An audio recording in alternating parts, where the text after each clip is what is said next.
Bom dia, boa tarde, boa noite. Estamos aqui em mais um IPAGS Podcast Educação. Eu sou Cleston Braga, apresentador desse podcast, também sou presidente do Instituto.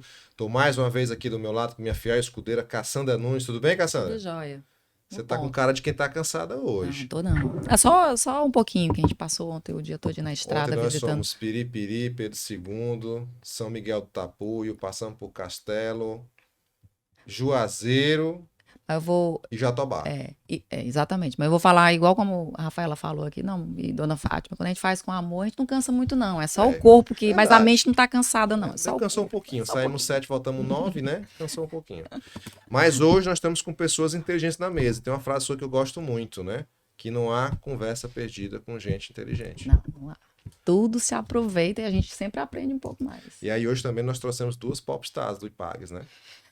Elas já estão ambientadas, diferente de mim, que não estou muito confortável ainda com o microfone, mas lá. assim, Rafaela e Dona Fátima, elas estão aí nos Daqui do municípios aí. IPAGS eu sou o mais blogueirinho, né? Como vocês chamam, blogueirinho. A Nara tá começando. Érica totalmente offline, né? Você tá aqui no podcast, mas essas duas têm muito mais participação do que Muito. a gente, né? Não só no Zoom, presencial, Aulas online, Instagram e agora no plataforma. Spotify, né? Tô aqui com a psicopedagoga Fátima Sobrinho e com a psicóloga e professora da AE, Rafaela Iris. Então, de praxe, para começar, quem é Fátima Sobrinho em 30 segundos?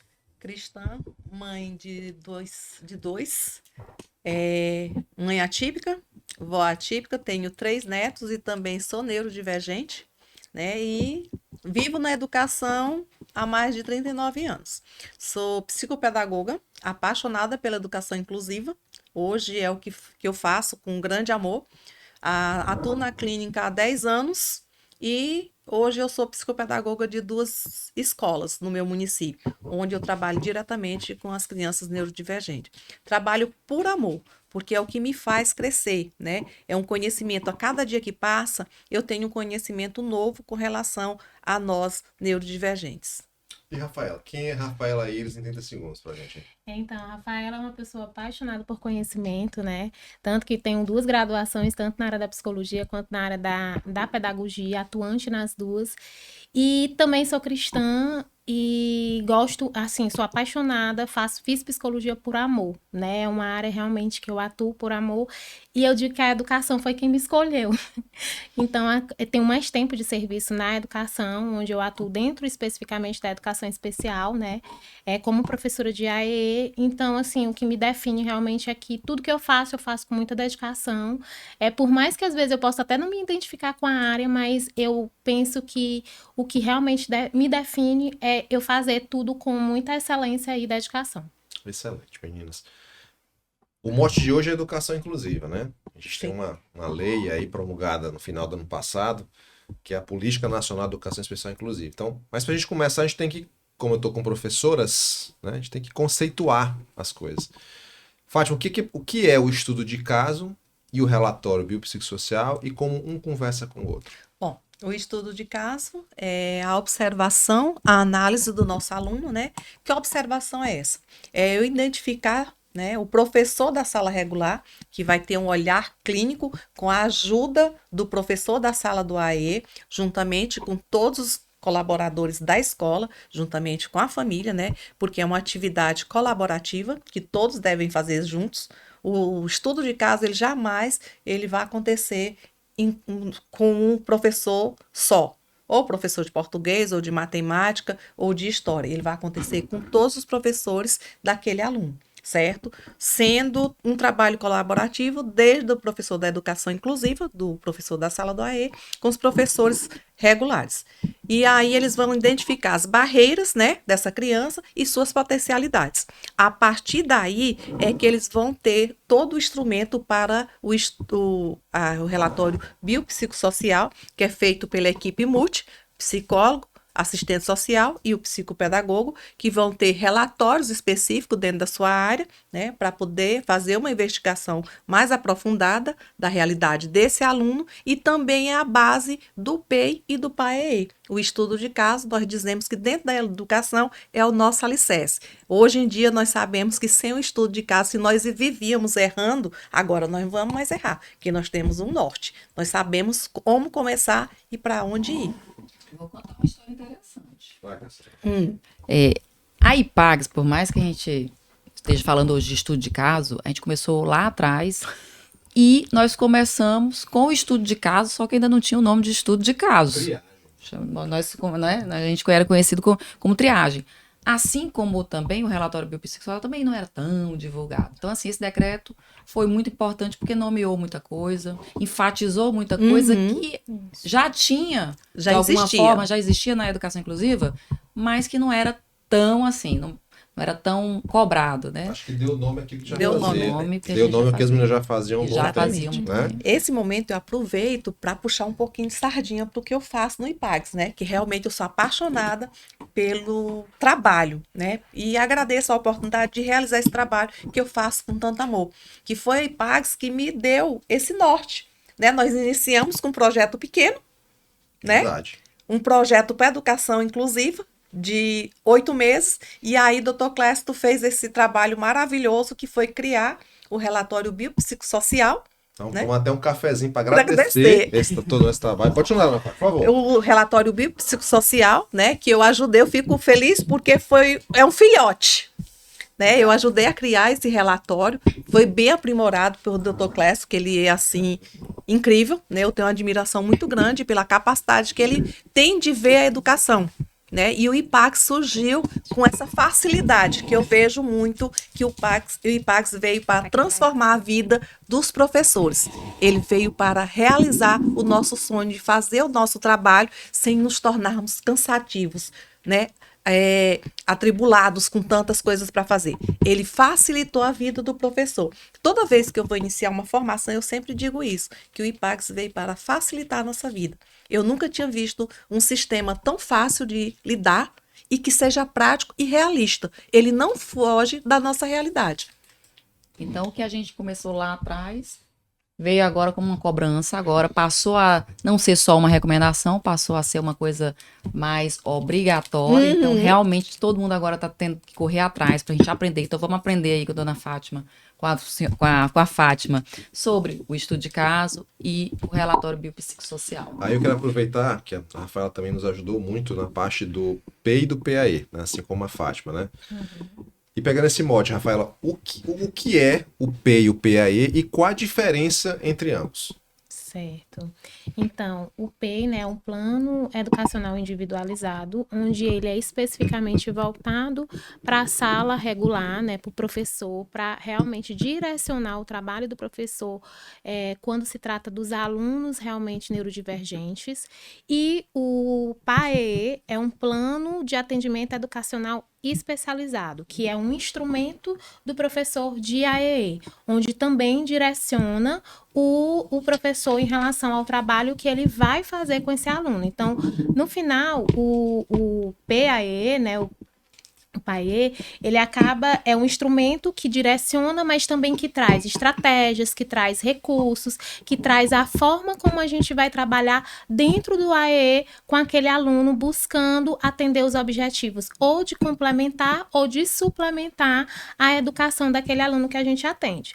Quando a gente vai para o PEI, né, a gente já trabalha ali dentro de cada disciplina e atendendo à limitação daquele aluno, buscando também sanar as barreiras existentes, que pode ser desde a parte pedagógica, como também a gente observar o que tem de estrutura ali, de barreira, para que a gente possa colocar e a gente possa, então, sanar ali o aluno, porque o aluno ele não se resume apenas na sala de aula, ele também vai para além da sala de aula, que é no contexto ali da escola. Então, o PEI, ele traz toda essa questão do aluno dentro da escola e dentro da sala regular. E aí vai ter estratégias, vai ter formas, né? Vai ter as limitações do aluno, vai ter também gatilhos ali que o aluno pode realmente ter e que os professores saibam essa informação. Vai ter ali se ele tem seletividade alimentar. Então, assim, o PEI, ele vem como uma forma, assim,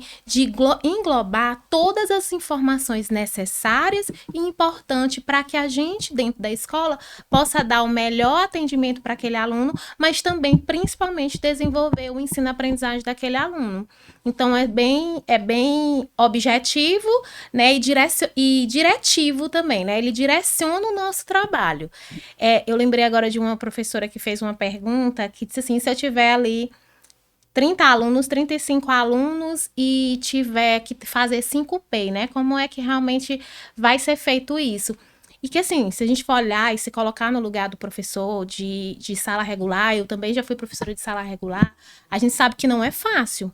Mas assim, o nosso trabalho, quando ele é feito de forma planejada, as coisas é possível acontecer. Agora, não vai ser fácil na hora da ação. Eu sempre gosto de dizer nas formações que quando você vai fazer um PEI, você não precisa encher de objetivos, encher de metas. Você realmente, se você tem 5 alunos neurodivergentes, o ideal é que você coloque metas que você possa alcançar dentro de um semestre, por exemplo, e que você vai conseguir trabalhar. Você tem que olhar para a sua realidade, porque cada professor vai ter a sua realidade. E outra questão é que o professor não tem como fazer um PEI sozinho. Precisa ter esse trabalho. Quando se fala de inclusão, precisa se falar de colaboração. Então, não tem como a gente trabalhar com um aluno neurodivergente e colocar tudo nas costas do professor de sala regular. Ele precisa de um suporte, realmente, para também ele alcançar essas metas. E esse suporte, muitas vezes, é do auxiliar de apoio à inclusão, é da gestão, que também precisa ser flexível, também precisa estar por dentro de como é realmente agir de forma inclusiva e ter ações de forma inclusiva. E tudo isso fica no PEI, mas a gente sempre dizer, né, que a ação para o PEI acontecer precisa ter a ação não só do professor, mas de todos realmente dentro do contexto escolar. Então, a tecnologia, ela seria, assim, muito importante para a gente tirar esse peso do professor e facilitar, porque nós tivemos com essas mudanças, o professor já está sobrecarregado, mas nós tivemos agora obrigatoriedade. Nós temos um estudo de caso, que passa a ser obrigatório para aquele aluno, né, com dificuldade de aprendizado. Nós temos agora o PEI, que também passa a ser um instrumento importante e necessário para esse aluno. Então, é mais uma tarefa, é mais uma sobrecarga. Então, a tecnologia, quando ela vem, né, ela pode auxiliar. Mas de que forma que ela pode auxiliar? Assim? Como que ela poderia ajudar o professor, uma tecnologia, né, assistiva? Como é que ela pode auxiliar o professor nesses casos? A tecnologia, eu vejo ela como uma forma de otimizar o tempo do professor, né? Otimizar o tempo de todos que participam desse processo.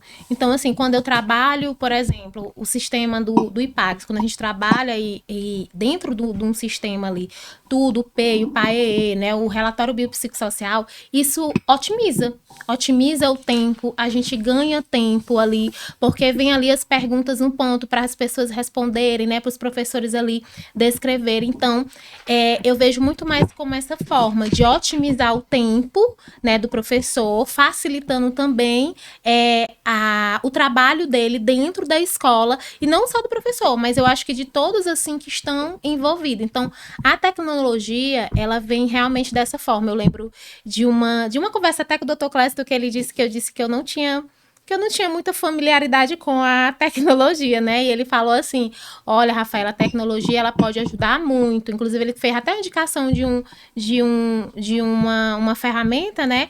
Pode ajudar muito o professor, realmente pode facilitar muito o professor. E realmente, quando essa ferramenta eu fui dar uma olhadinha e ver, né? E aí eu fiquei, realmente é mesmo, pode ajudar muito o professor. E eu digo para vocês, muitas vezes nós não temos conhecimento disso, porque nós, por sermos da educação, a gente é muito mais do papel, do ler, do escrever, do anotar, né? A gente é muito mais assim. Mas realmente a gente pode usar a tecnologia como uma forma de ganhar tempo e de realmente melhorar o nosso trabalho, criando estratégias melhores para atender cada aluno, já que a gente está num novo formato de educação, quando se trata de a gente trabalhar com as crianças neurodivergentes dentro de um espaço que está tanto os neurodivergentes como os demais alunos, né? Então, eu acho que realmente vem com esse objetivo de otimizar, mas muitas vezes o professor, né, eu me coloco também, a gente não sabe fazer uso dessa tecnologia que possa realmente nos ajudar e facilitar o nosso trabalho. Você sabe, Cassiana, eu estava em Altos, né? Eu fui com Nara em Altos e uma professora levantou, pediu para falar nas palestras e falou assim, a gestão pede muito para a gente ter empatia, fazer inclusão, né?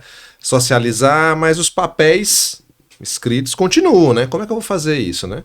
Então a Rafaela falou bem interessante, porque realmente se a gente digitalizar o máximo possível, né? E o sistema, mais na frente fala sobre o sistema faz isso, eu acho que eu diminuo o trabalho braçal do professor, que ele tem muito. O professor é uma profissão que tem muito trabalho repetitivo, muito trabalho manual, mas ao mesmo tempo é exigido dele muito intelectual, muito emocional. Então se a gente conseguisse tirar com o digital isso, ajudaria realmente bastante. Fátima, eu vou voltar aqui de novo no estudo de caso. Vamos lá. Estudo de caso, a gente tá lá, tem muita gente vai ajudar a fazer. Antigamente nós chamávamos de triagem. Eu acho que é uma grande rede que a gente joga, né? Ali o professor expõe as suspeitas dele. A gente vê na prática nos municípios que 81% daquilo que o professor regular suspeita, a equipe multiprofissional confirma. Então, assim, o professor tem realmente essa sensibilidade.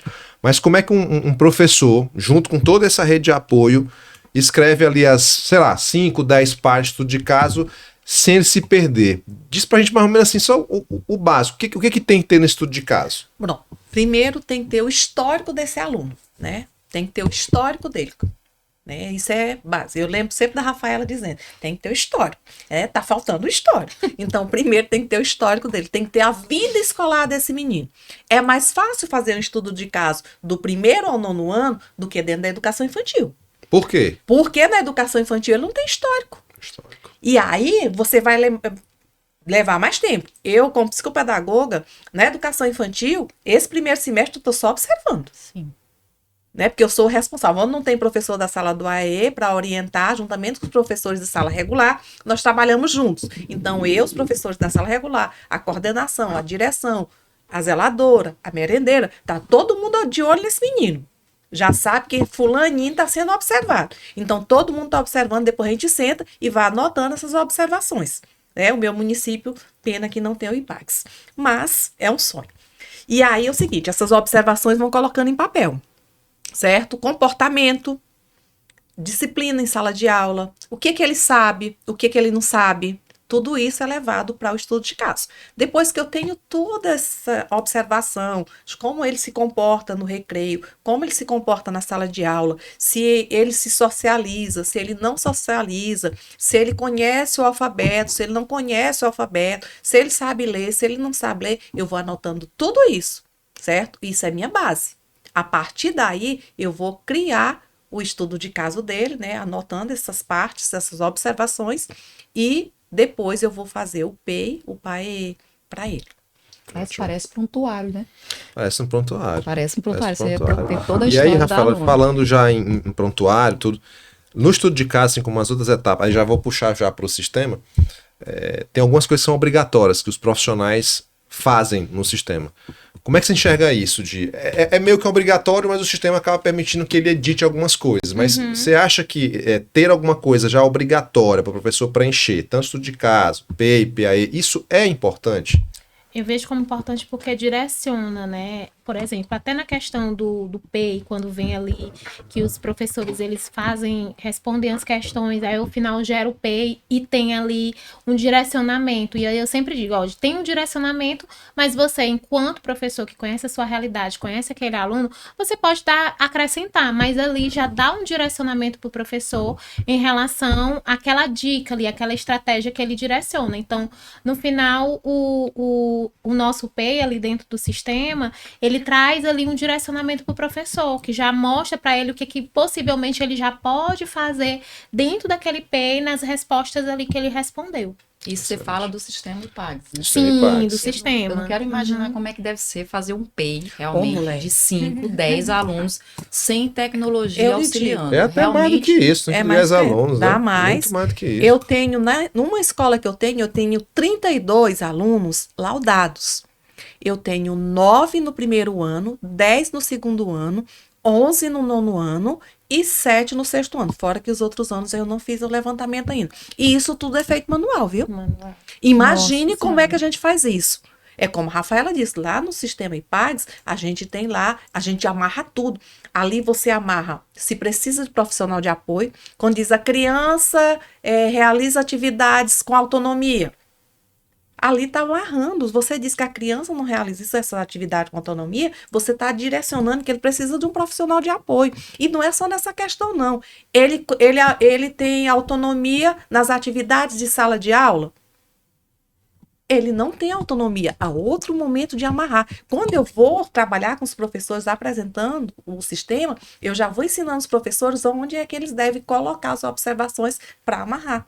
Porque o sistema, ele deixa o profissional, não é, ele tem a estrutura dele, mas ele deixa o profissional livre para colocar suas observações. Então o sistema facilita com perguntas e respostas Ainda e dá autonomia para o professor, o sistema é aí perfeito. vai ter tempo aí para a gente, realmente o professor gastar a energia dele fazendo a inclusão de fato. De verdade. Porque realmente para a gente ter esse tempo, esse olhar, a gente precisa estar bem, né? A gente precisa estar bem, sem sobrecargas, tentando aliviar o máximo possível o professor. E tem algo que eu sempre ressalto para os professores, porque assim, as perguntas vêm e aí a gente precisa realmente entender, porque tem algumas perguntas que pode ser qualquer aluno, e não é qualquer aluno. Por exemplo, um aluno, ele, por exemplo, tem um comportamento agressivo, ou então ele é impulsivo. E aí eu sempre falo para os professores, não é todos os alunos, porque assim, em algum momento o aluno pode ter sim esse comportamento agressivo, em algum momento ele pode ter, porque existe conflitos, porque faz parte da fase da criança, de existir conflitos ali. Agora, como eram esses conflitos, como é esse comportamento, a gente precisa olhar, eu sempre repito isso quando eu falo com os professores, a frequência e a intensidade do comportamento. Então, realmente, aquela característica daquele aluno está acontecendo numa frequência muito grande, numa intensidade, porque aí, senão a gente vai colocar todos os alunos. E aí a gente precisa sempre ressaltar isso para os professores nesse sentido. Você precisa realmente observar aquele comportamento, aquela característica e perceber se sempre está acontecendo. E principalmente se ele está tendo prejuízo significativo em relação ao desenvolvimento dele, né? Porque se a gente não deixar isso claro, a gente vai colocar todas as crianças não, às vezes que até teve aula que eu dei sobre transtorno de aprendizagem, né? E a gente precisa entender que tem a dificuldade de aprendizagem, tem o transtorno de aprendizagem e que a dificuldade de aprendizagem ela tá voltada para outros fatores, que às vezes é emocional, às vezes a separação de uma família. E aí a gente precisa ver que às vezes ele aparece um comportamento que ela é muito pontual, ela não permanece depois que a gente resolve ali e identifica. Então, tudo isso o professor ele precisa saber para poder colocar realmente respostas assertivas. E eu sempre digo, professores, respondam o máximo que vocês puderem, coloquem o máximo de informações que vocês puderem, principalmente quando for passar para a equipe multidisciplinar. Imagine que alguém vai ler esse estudo de caso de vocês. Quando ela lê, o que ela vai enxergar? Ela vai conseguir perceber o que você percebe do seu aluno ali no seu dia a dia, né? Eu sempre gosto de deixar isso muito claro para eles, para poder deixar mais claro a importância das respostas dele nesse estudo de Então, caso. faça no sistema e releia, veja. Se alguém que for ler depois vai entender o que você quis passar realmente, né? O que eu costumo dizer com relação ao estudo de caso dos professores é que ele é o raio-x do aluno. O especialista vai olhar e já vai identificar o problema dele, né? Que há alguma coisa de errado ali. Então tem que ser muito detalhado. É por isso da importância do trabalho colaborativo. São muitas cabeças pensando. Então é mais fácil de fazer. E com esse sistema IPAGS fica mais fácil de fazer. Coisa que você levava um final de semana inteiro, você leva em torno de 10, 15 minutos com todo mundo. E isso dando um estudo de caso estruturado, robusto, como diz o Dr. Clécio. E o melhor, acessível a qualquer momento, né? Você Sim, tem lá, exatamente. porque toda a dificuldade de ser no papel não é só a dificuldade de escrever, a dificuldade de você voltar e saber a informação. Quando você tem um sistema onde todos têm acesso, o relatório, né? A diretora, a gestão, qualquer um pode ter acesso àquele estudo de caso daquele aluno, né? Eu já aproveito para falar que assim, tem aqui nessa questão de sistemas, né? Nós temos o apoio da Next System, que a Next System é uma empresa de software, inclusive, é a empresa que nos ajudou a idealizar o sistema do IPAGS AE, né? E é uma empresa que faz vários outros softwares também na área de educação, então está em parceria conosco nos vários municípios aqui no Piauí. Sobre o estudo de caso, Cassandra, tirou suas dúvidas, quer perguntar mais alguma coisa? Não, eu achei assim que é mais uma tarefa para o professor e aqui o IPAGS vem para tentar ajudar. Nós estamos no IPAGS desde 2024, né? Isso. Começamos a trabalhar em vários municípios em 2025. Somos da área da saúde, mas a gente se apaixonou pela área da educação. E assim, quando estamos diante de vocês, que também são bem dedicadas e apaixonadas, a gente percebe que a filosofia é muito bonita, mas a gente precisa realmente ajudar o gestor, ajudar o professor, porque a ideia central é muito bonita. E vejo que isso faz um impacto assim gigantesco nas crianças neurodivergentes e que o IPAGS também faz esse impacto porque ele auxilia muito tanto o gestor quanto o professor, porque eu me coloquei no lugar do professor regular principalmente e toda vez que eu leio uma norma por mais uma atribuição para um profissional que já vem sobrecarregado, que já vem que é muita novidade, são muitas crianças neurodivergentes numa velocidade de aumento muito alta em que o professor está se adaptando ainda. Não é uma realidade que ele saiu lá da sua formação sabendo que todo mundo está aprendendo, todo mundo está em formação. Não é isso? Exato. Eu queria falar um pouquinho sobre o relatório biopsicossocial e até mostrar a nossa casuística do ano passado, que a gente observou que 81%, é um dado que a gente viu, inclusive a gente vai tentar publicar as coisas que a gente conseguiu ano passado, 81% dos alunos que foram feitos estudos de caso, a equipe multiprofissional dos municípios confirmou ou um transtorno ou uma deficiência. 45% deles foram deficiências, né? E 36% deles foram transtornos. Aí, como estamos com duas professoras, vamos conceituar, dona Fátima, o que é transtorno e o que é deficiência. Pelo que eu sei, é a deficiência que vai para o AE. No entanto, o professor precisa saber quais são os seus transtornos, né? Ortografia, dislexia, para poder ajudar. Então, diferencia para a gente aí rapidamente o que é o transtorno e o que é a deficiência. Bom, o transtorno, ele está relacionado com o neurobiológico, não é isso? É a dislexia, dislalia, né? Desortografia, descalculia, está relacionado com a parte frontal do nosso cérebro, certo? Aí são os transtornos, não é isso? E as deficiências, nós estamos trabalhando com algo fisiológico também, deficiência visual, auditiva, de locomoção, né? Isso aí são as deficiências e o transtorno do espectro, o TEA, né, que são realmente o público-alvo da educação inclusiva, não é isso? E se faz muita confusão porque sequer nós professores queremos colocar todo mundo na sala do AE. Não é isso, professora Rafaela? Eu acho que isso vai ser uma evolução. Eu acredito que sim, porque se a gente avaliar, doutor Clésto, dentro da educação, o TDAH ele é maior do que o TEA. Verdade. Sim. Porque o TDAH, ele nunca vem sozinho.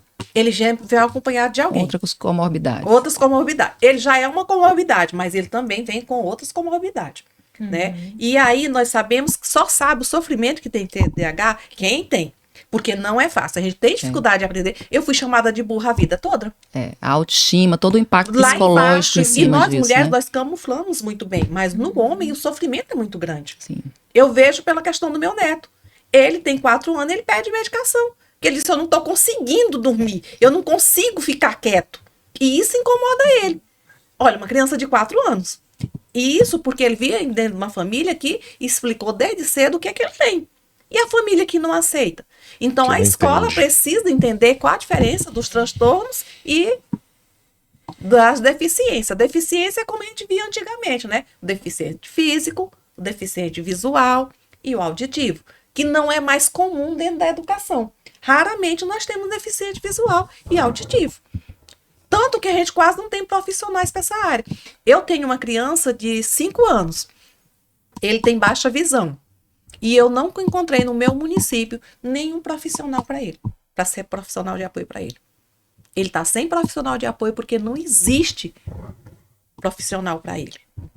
Porque não é uma realidade da gente. É a nossa realidade, o autismo e o TDAH. A disgrafia, a descalculia, dislexia. Esses são nossas realidades.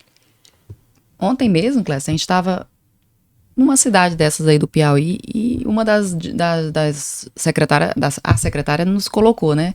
Nós temos o AE, mas lá, eu perguntei, quantos? Não, pois é, lá tinha tinha 400 e Por aí. alguma coisa de crianças com laudo. Deficiências, né? Que vai de deficiência intelectual, transtorno do espectro autista e o deficiência Sensoriais, motoras. todas. Então, assim, a gente sabe hoje que o AE, a gente tem muitas crianças neurodivergentes, ele está atualmente está direcionado a essas crianças, né? TEA, deficiências e superdotação. Esses três grandes grupos, né? Mas as outras, que são dislexia, que também dão dificuldade de aprendizagem, dislexia, desortografia, ainda não são contempladas pelo AE, de forma de gestão. Aí precisaria ser uma coisa muito individual. Mas lá estavam, dentro do AE, vários, como TDAH. Eu acho que isso vai ser uma evolução. Aí a minha percepção é pessoal. Eu acho que isso aí vai ser evolução, de todo mundo ser incluído. Mas nesse primeiro momento, a gente tem uma demanda muito grande ainda não atendida. E o município ainda tem que realmente focar nesses que estão, né, esses que são contemplados e que estão em maior prioridade no momento.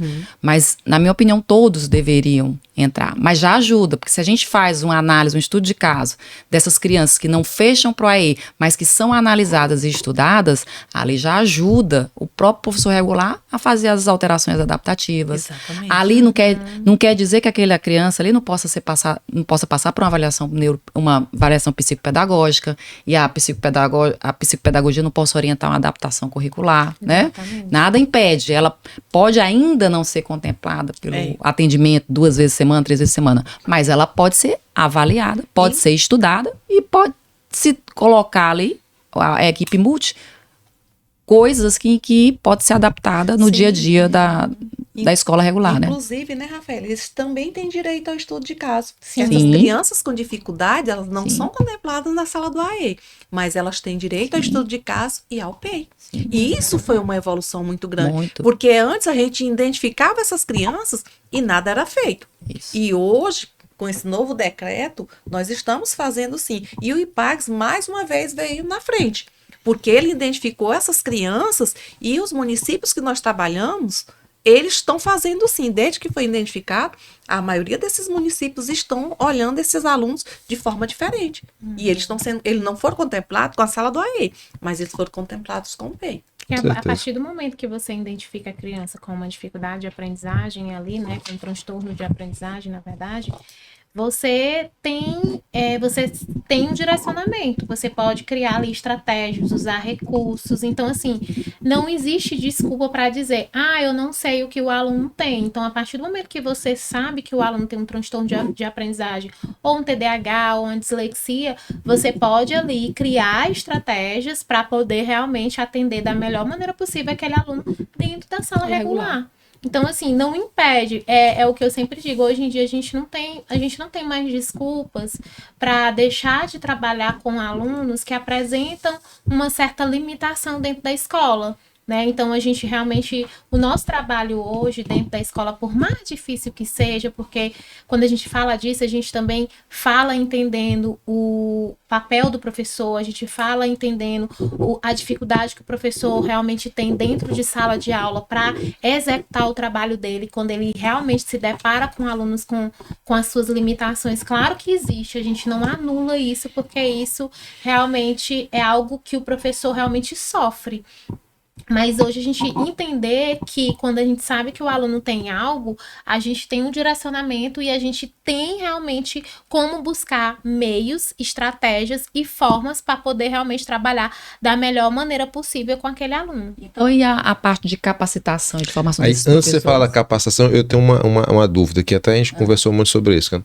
Ano passado elas conduziram esse trabalho muito bonito, com os relatórios biopsicossociais, e a gente, conversando com elas e revendo, via que a parte social, né, nos apresentava algumas tristezas, né? E que muitas vezes a criança não tinha um transtorno de deficiência, a criança tinha um meio desfavorável. Porque você falasse para mim um pouco da tua experiência, do que tu viu do ano passado, que tu trabalhas nas tuas atividades como professor da E, o quanto que o social ele é capaz de influenciar no rendimento acadêmico dessas crianças. O ambiental, né? Isso. A gente viu coisas muito pesadas, né? Escutou, viu ao longo do ano passado o trabalho que foi feito. Fala um pouquinho pra gente da tua experiência sobre isso. quando a gente olha para essa parte social, hoje mesmo eu estava até numa reunião com pais, né, falando sobre bullying, falando sobre dificuldade de comportamentos inadequados, né? E uma das coisas que eu falei foi justamente sobre isso, quanto interfere, né, a relação dentro do contexto familiar no comportamento do aluno. Muitas vezes, tanto no comportamento como no desenvolvimento, na aprendizagem dele, a parte da alimentação, que a gente sabe que muitas vezes o nosso público são públicos realmente de baixa renda, né, financeiramente, e que pode apresentar dificuldades, sim, na aprendizagem daquela criança. Então, a questão da estrutura familiar, muitas vezes a desestrutura familiar, muitas crianças às vezes não são criadas pelos pais, são criadas pelos avós, né, às vezes não tem contato com os próprios pais, às vezes os pais abandonaram, foi a família que realmente, foi a tia que passou a criar. Então, tudo isso interfere no desenvolvimento da criança, tudo isso interfere no comportamento da criança, no processo de ensino-aprendizagem dele, né? E aí é quando a gente, muitas vezes acha que a criança tem algum problema de transtorno, e às vezes nem é. Às vezes, realmente, é o contexto que a criança está inserida, é da onde ela vem, é uma criança que não é assistida, é uma criança que não tem afeto, é uma criança que não tem atenção, é uma criança que não tem ali um acompanhamento. Eu vou dar um exemplo até de quando eu era alfabetizadora.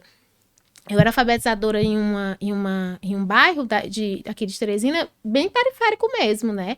E eu tinha uma turma muito difícil, muito difícil. E tinha que alfabetizar, eu só pegava turma de 30, 35 alunos.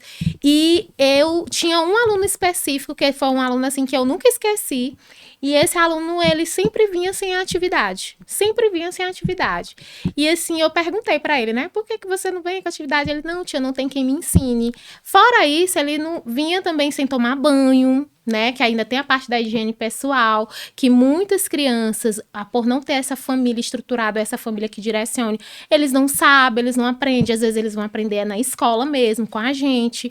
Então, assim, são diversas realidades. E esse aluno especificamente, eu disse pra ele, olha, agora você não vai fazer a atividade em casa. As que você fizer, vai ser aquelas que eu vou estar mostrando pra você o que é que você vai ter que fazer. Só pra ele ter aquele senso de que ele fez a atividade em casa.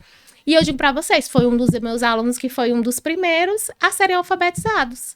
Por quê? E eu dizia sempre para ele, olha, você não precisa fazer nada dentro de casa, nada. Você só vai prestar atenção na minha aula. Preste atenção na aula. Então, são 4 horas, era 4 horas que eu ficava com eles, então preste atenção só na aula. Se você prestar atenção na aula, você vai aprender a ler. Você vai aprender muito mais do que os seus outros colegas. Eu até dizia isso, né? E nessa época eu não era psicóloga, a única coisa que eu tinha de formação era só a pedagogia, não tinha mais nada além disso. E esse aluno foi um aluno que aprendeu a ler. Um aluno que não tinha uma estrutura familiar, mas que tinha vontade, né? E que tinha alguém ali que acreditava nele. Muitas vezes a gente vai ver crianças que a única pessoa que vai dar direcionamento é o professor. A única pessoa que vai ter referência é o professor. Então, assim, para você ver que às vezes nem tudo é só a questão realmente de transtorno. Claro que tem isso, mas a gente precisa analisar muito tudo. E eu sempre falo para os professores, a gente precisa, por isso que eu falo, bato muito dessa questão do histórico. Porque nós, dentro da psicologia, a gente acredita o quanto que o contexto, o ambiente, pode interferir na aprendizagem, pode interferir no comportamento. Então, quando eu conheço a história daquela criança, eu entendo o que está acontecendo, eu entendo se é um transtorno, eu entendo se é uma dificuldade de aprendizagem e eu entendo o que está realmente causando ou no comportamento ou no desenvolvimento daquela criança. Principalmente quando são alterações pontuais. A criança vinha num determinado comportamento, muda, isso fica mais fácil de perceber para quem realmente quer olhar, né? Uhum. Então, mas assim, eu já me emocionei só de pensar nesse teu relato aí, porque isso aí não é só uma coisa simples, é uma observação, é um estudo de caso, você estudou o caso, você analisou o caso e você estimulou uma pessoa. Se caso ele não tivesse tido esse olhar, podia ser mais um, a baixar a autoestima, a se sentir incapaz, né? E a gente ter um adulto, né, com muito mais complicação. Ou seja, o professor ele tem realmente o papel transformador. Sim. O problema é que a gente precisa também ajudar o professor, porque você falou 30 alunos, 35 alunos. Uhum. Se a gente botasse ali mais uns 5 neurodivergentes, né? que tivesse realmente com aquele suporte mais difícil. Então, você sobrecarrega e dificulta, às vezes, olhar para os outros também, né? Tudo bate da educação, no final das contas, né? Tudo sobra para a mão do professor, né? Aí Eu em casa falo as coisas estão desorganizadas, bate para o professor tentar resolver, né? Como eu falei lá na cultura digital, tá tudo ligado, né? Tudo, a escola tem um papel de iniciar, parece que todo mundo, sabe? Acho que agora, assim, começou a escola tirando a parte de telas.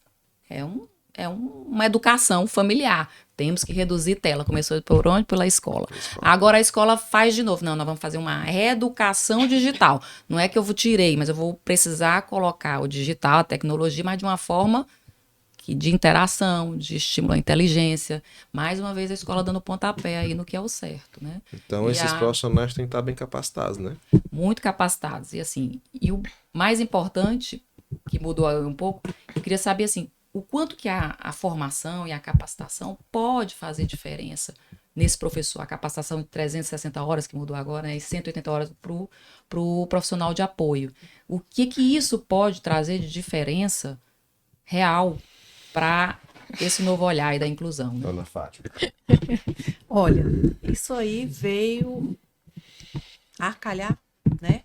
Falando popularmente, que os professores, alguns têm essa vontade de aprender e outros se acomodaram, né?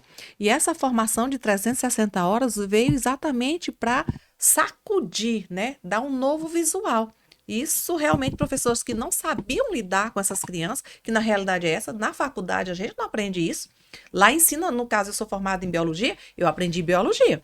Eu aprendi pedagogia porque eu tenho um magistério também. Mas saiu da pedagogia, você não tem disciplina que lhe ensine a lidar com essas crianças, não. A gente nem paga a cadeira que fala de dificuldade de aprendizagem ou transtornos. A gente não paga essas cadeiras. A gente paga essas cadeiras na pedagogia. Porque eu também fui professora da UESP e eu fui ministrante dessas disciplinas. Mas, caso contrário, o professor aí vai ter a oportunidade de se qualificar e realmente estar empoderado de metodologias diferentes para lidar com essas crianças em sala de aula. E isso, assim, não é qualquer instituição que oferece isso, não. Isso veio mesmo, vocês estão de parabéns por essa inovação, né, Rafaela? Dessa qualificação de 360 horas para professores e 180 para os profissionais de apoio. Profissional de apoio, e aí veio realmente, esse aí vocês acertaram 100%, que esses aí realmente não sabiam realmente o que fazer. Eles foram contratados, recebem o contrato no domingo de noite, apresentam-se na escola na segunda-feira e não sabem nem o que vão fazer lá. E aí vocês vieram com essa formação, né? Vocês estão norteando o trabalho, tanto do professor de sala regular, como também dos profissionais de apoio, né? Isso é magnífico. Então é muita novidade, todo mundo tem que estar em informação constante. Né? Coisas que não existiam. Exatamente, coisas que não existiam. Né? Muitos professores têm uma pós-graduação, outros só têm a graduação. Essa é a realidade, porque os municípios pequenos não têm essa disponibilidade desses cursos. E também são cursos caros, né? Uma pós-graduação, ela não é barata. E a gente sabe o seguinte, o professor deveria ganhar melhor. Às vezes, trabalha em 3 ou 4 instituições. Eu tenho um professor que trabalha em 4 municípios diferentes. Qual é o tempo? Aquela tua estatística de quanto que aumentou de crianças neurodivergentes nos últimos 5 anos? 53% no Piauí. Então, isso é um número muito grande. E uma coisa que não existia, porque se a gente for pensar ali, 10 anos atrás, como é que era uma sala de aula regular 10 anos atrás? 5 anos atrás. Então, mudou muito. Então, realmente, o professor ele tem que continuar essa formação e realmente... Porque isso aí tudo é muito novidade, né? Mas a gente precisa que a realidade está aí, não tem jeito. A gente precisa se adequar, né? Esse curso, né, Rafaela? Ele é importante porque ele é voltado para a educação especial, para a educação inclusiva. É assunto primordial para nós, professores da sala regular. Nós dominamos conteúdo e não educação inclusiva. E a gente precisa entender, assim, que quando a gente fala do apoio, né, à inclusão, a gente fala de profissionais que não tinham formação alguma além do ensino médio. Então, a gente olhando o que era e olhando à luz do novo decreto, né? Então, a gente tinha alunos auxiliares, né, de apoio ali à inclusão, que só tinham o ensino médio. Então, assim, iam lidar com crianças neurodivergentes. Crianças que têm toda a gente precisa de todo um conhecimento para lidar com esses alunos. Então, hoje, com a formação, se vocês perguntarem, é boa? É boa. 180 horas é melhor do que nada. Mas, assim, 180 horas, na minha percepção, ainda não é o suficiente para um profissional que vai estar direto com aquele aluno. Então, assim, ele vai ter, sim, conhecimentos básicos, porque antes ele não tinha conhecimento nenhum. Né? Mas ele vai ter pelo menos os conhecimentos básicos para pelo menos lidar ali com aquele aluno. Quando a gente fala do professor, né, na formação do professor, a dona Fátima falou, assim, infelizmente tem muitos professores que pararam. Eu conheço pessoas que são do mesmo tempo que eu, que só tem a graduação. Né? E que muitas às vezes eu estimulo para fazer pelo menos uma pós-graduação. E aí, quando a gente tá ali à frente desse público, né, de crianças neurodivergentes com dificuldades e tudo, e o profissional parou e não tem conhecimento, nenhuma formação continuada, fica difícil de lidar com essa nova realidade que a gente está dentro das escolas. Então, assim, um curso de 360 já realmente é algo que vai ajudar esse professor dentro dessa demanda específica, né? Mas, assim, isso também não impede que o professor, né, que eu realmente falo assim de uma forma muito geral, não impede que o professor busque conhecimento. Sim. É uma das áreas que eu sempre digo, até às vezes quando eu faço formação com os professores, nós somos os profissionais que mais deveríamos não parar de estudar. Porque a gente vê vocês médicos, vocês não param de estudar. Né? A área da psicologia a gente não para de estudar. O pessoal da área do direito não para de estudar. E a gente vê muitos profissionais da educação que param de estudar, que param só na graduação. E isso não era para acontecer, porque nós éramos para estar, assim, pelo menos minimamente, eu não digo 100%, mas minimamente preparados para lidar com essa demanda que está realmente chegando e até ter argumentos para poder lidar com essa demanda que a gente tem hoje com as crianças atípicas. No próximo bloco aqui, a Cassandra vai falar de um tema que sempre pedem pra gente falar, que são os manejos de crise, né? Só que eu vou voltar um pouquinho, Rafaela. Vamos supor que um aluno, um autismo nível... Vamos deixar um negócio complicado para você. Nível 3 de suporte. Eita! O nível 3 de suporte. Como é que eu faço um PAE? Eu começo por onde para construir um PAE de uma criança com nível 3 de suporte? Primeiro, geralmente, essas crianças de nível de suporte de 3, muitos, às vezes, nem estão com a gente, né? Porque, assim, acabam que muitas famílias acabam levando para as escolas especializadas, né? Mas, assim, quando a gente lida, né, e está com esse público na escola, a primeira coisa que eu falo a gente precisa realmente conversar com a família. A gente precisa saber quais são os gatilhos dele, o que realmente faz com que ele possa ter uma crise. Por exemplo, né, eu tive um exemplo, vou dar um exemplo de um aluno que eu tive, que ele é cadeirante, ele é um aluno com paralisia cerebral, e ele era um aluno que não fala, a forma dele se comunicar era com os olhos. Então, qual foi o meu primeiro passo com esse aluno? O desafio, Cassandra, tá vendo? Um aluno que não fala, só mexe os olhos, e o professor tem que se virar com ele. E aí? Exatamente. Ele era um aluno, acho que era de 7º ano, se eu não me engano. E aí, sempre quando vem esses desafios, Rafael, o que a gente vai fazer? Então, a primeira coisa vamos falar com a mãe. Ninguém conhece mais ele do que a mãe. Então, quem vai muitas vezes nos mostrar como a gente vai lidar com esse aluno é a mãe. Ela sabia quando ele estava feliz, ela sabia quando ele estava chateado, ela sabia quando ele não gostava de algo. Então, ela conhecia isso. Então, ela era quem tinha que nos dar essa informação. Então, o primeiro passo é conversar com a família, entender esse aluno, conhecer realmente como é que a gente deve se comunicar com ele. Então, muitas vezes a família vai nos ensinar isso. Esse aluno foi um aluno que ela levou na escola, eu conversei com ela, eu realmente tive esse momento e a gente ia agendar uma reunião com os professores e a mãe do aluno, né? Com todos os professores que faziam parte desse ano. Só que logo depois ele adoeceu e a gente não teve como continuar o trabalho.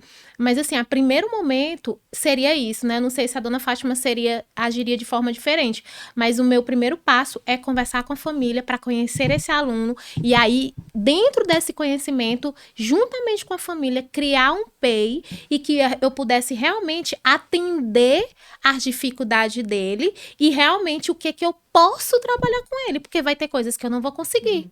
Por exemplo, tem conteúdos que talvez eu não consiga trabalhar. Às vezes eu vou ter que trabalhar uma parte mais de uma coordenação motora e é um aluno que não tem como ficar sem o auxiliar.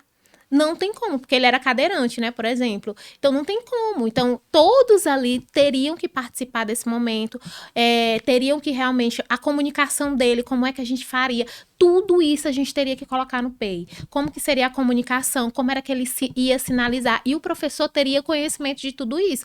Aí sim, a gente iria ver as possibilidades, o que nós poderíamos trabalhar e de que forma nós iríamos trabalhar. Então, todos juntos, por isso é que eu digo a questão do trabalho colaborativo. E ali dentro do PEI a gente iria estruturar tudo para atender realmente a dificuldade desse aluno, de que forma ele possa alcançar realmente a aprendizagem dele. Uhum. Eu faria exatamente como a Rafaela, né? Eu tenho casos de suporte 3, tanto na escola como na clínica. A primeira coisa é a avaliação com a família, certo? Porque ninguém melhor do que a família para conhecer essa criança. E aí, no primeiro momento, eu ia observar ele em sala, né? Conhecer, se ele faz terapia, conversar com os profissionais que trabalham com ele e fazer as observações, né?